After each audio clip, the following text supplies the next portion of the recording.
I reviewed all the Harry Potter films. I have Captain Life. It's all downhill from here. Bring on death.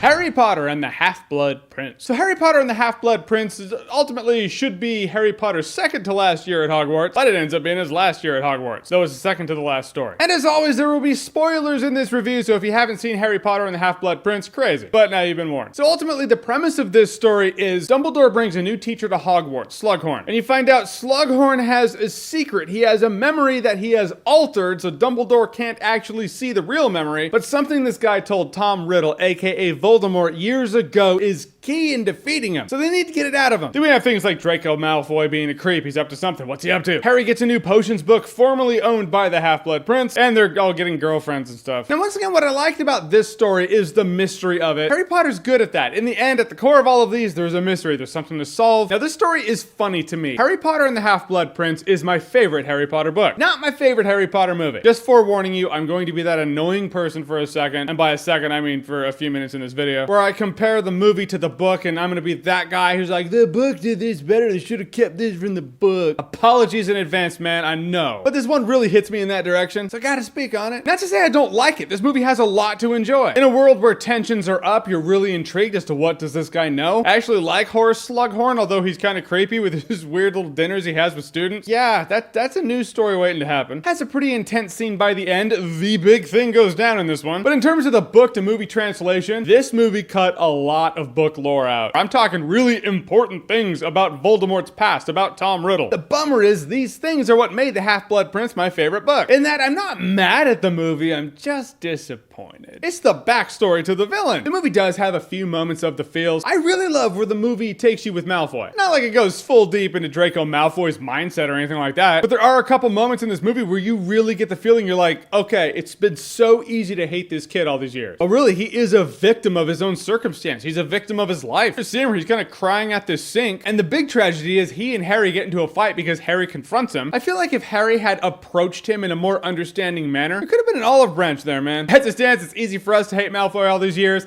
and it's been easy for Harry to also. But for the first time ever, I really did feel bad for Malfoy. Although, per the entirety of the Harry Potter story that you've seen thus far, he does the worst things he's ever done in this chapter. Still though, I felt bad for the kid. We see Dumbledore and Harry go out on an adventure together, and it's actually a pretty intense scene. I really like the scene in the movie. I really like Jim Broadbent in this movie. He's the one who plays Slughorn. He's one of the cases when I was reading the Half-Blood Prince book, I was like, this dude reminds me of Jim Broadbent. And they got him for the movie. It just really makes me think, did J.K. Rowling write these roles with actors in mind? In which case, Marvel O'Gaunt from the book. Was that Daniel Day-Lewis? Totally would have been Daniel Day-Lewis if he were in the movie at all. I'm just saying, of all the stuff you could have cut out of the story to save time to put it on the screen, why cut out the Voldemort stuff when you could have cut out the romance? I'd say the romance in this story really does nothing for me. It makes it whimsical and fun, reminds you they are still in school, but really I find it absurd that any of these people ended up together in the end. Did Harry have to wind up with Ron's sister? Did Hermione have to wind up with Ron? Odds are these people would grow up, find other romances, and they'd all have potlucks together, but marrying different people. Plus, that makes them high school romances. How often do those work out? Nah, you don't want to go down that route. That's what's missing from this movie. Half-Blood Prince, we are on the eve of it, man. The wizarding world of D-Day is right around the corner, and we don't really get Voldemort. There's none. He's not in here. So I could have gone for a little more of at least his past. One of my favorite moments in the entire Harry Potter saga of everything is actually in the book for Half-Blood Prince. It's this moment where Dumbledore and Voldemort sit down across the desk and they talk. But it was a really cool moment. Could have gone for a moment like that in here. And this is the big spoiler here. Okay, so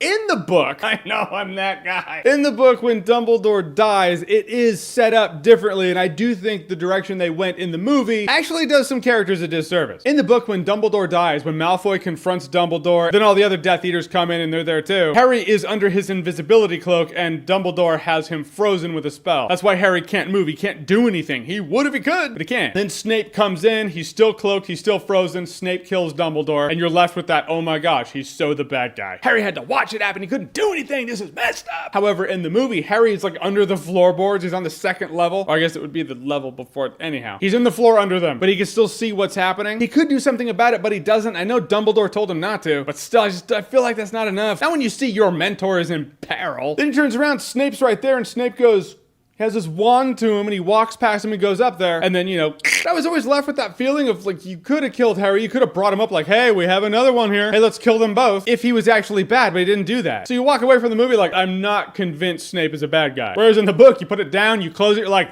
fuck him! I don't know, maybe people felt that in this movie. I just did. I didn't get that opportunity. Guys, in the end, I know it feels like I really went in on this movie hard, but this movie does have frustrations for me. It's still completely enjoyable. It has what you've come to expect. The intrigue with the intensity and the execution of the plans that are going down in here, and good guys are not really winning by the end. I like it all. I just would have loved for them to cut out some other things and make room for the Voldemort backstory that I feel is important to his character. Maybe it's unfair to judge it by the book. I know, I have felt that way when I have seen people do that in reviews. I can't deny that's where my head's coming from. That's my headspace. But I still enjoy this one about as much as I enjoy Order of the Phoenix, so I will say Harry Potter and the Half-Blood Prince is a good time, no alcohol required. Alright guys, so that's it. We are now caught up on the Harry Potter reviews. I could probably review Deathly Hallows Part 1 and 2, since I reviewed them a few years ago, and I ultimately believe if you have a movie review channel, you could review movies in the block of 5 years and just do those same movies every 5 years, same movie. And they would be different every time because you grow, your mind changes, your experiences change you. And I'm sure if I reviewed those movies now, I would see them through different eyes. Someone should do that. Make a review channel where you just do that every 5 years, same movies. So we'll see what happens. I don't want to make a promise. As it stands, it's been a really fun ride. I've enjoyed the Harry Potter marathon. I forgot how much I enjoyed those movies. Per my monologue I just said before, some of the ones I remember not liking as much, I liked a lot more. And vice versa, so I always find that interesting. Learn a little bit about yourself. Alright guys, so Harry Potter and the Half-Blood Prince. Have you seen it? What did you think about it? Whatever you thought, comment below, let me know. And as always, if you like what you've seen here and you want to see more, click right here to see more.